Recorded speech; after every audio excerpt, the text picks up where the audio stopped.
Sahabat kece, melihat sang keponakan tersandung kasus obat-obatan terlarang, Ashanti mengaku dirinya sudah berulang kali menasehati dan memperingatkan Milen untuk berhati-hati dalam bergaul.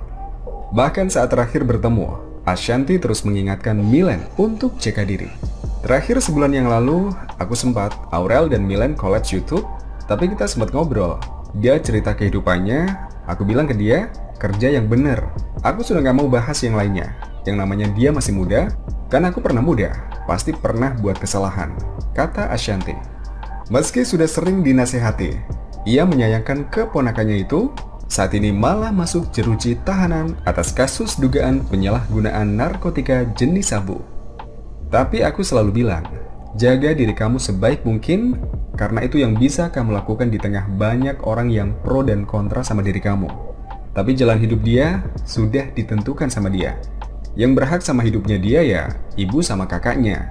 Kita keluarga berhak dan gak berhak. Bisa didengarkan dan tidak juga, ucap Ashanti. Ia berharap dengan kasus yang menimpa Milen, keponakannya itu tidak terjerumus lebih dalam akan pergaulan yang buruk. Mungkin ini pelajaran yang baik, dia ditegur Tuhan sejak awal karena kata kakaknya dia melakukan ini 3 atau 4 bulan ini. Dengan awal dia dapat teguran ini, biar ke depan tidak terjerumus. Kita semua tidak sempurna, tutur Ashanti.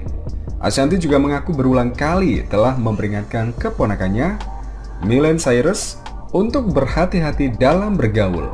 Meski belum sempat menanyakan langsung dengan keponakannya soal kasus penyalahgunaan obat-obat terlarang, tetapi menurut Ashanti, Milen melakukan hal itu karena terbawa lingkungan pergaulannya. Aku sering sampaikan ke dia, ketika dia sakit atau terkena masalah, yang akan menolong adalah keluarga.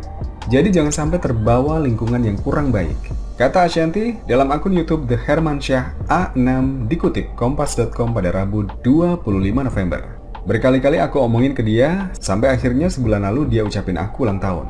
Aku bilang, hati-hati, selalu jaga diri. Diakui Ashanti, kabar tak mengenakan tentang keponakannya membuat dirinya syok. Ia tak menyangka Milen akan terjerat kasus narkoba. Jadi dengan kejadian ini, syok pasti, karena tidak menyangka sejauh ini. Ashanti mengatakan, sebagai keluarga ia akan mendampingi keponakannya untuk mengikuti semua proses hukum yang harus dijalani termasuk pengajuan rehabilitasi.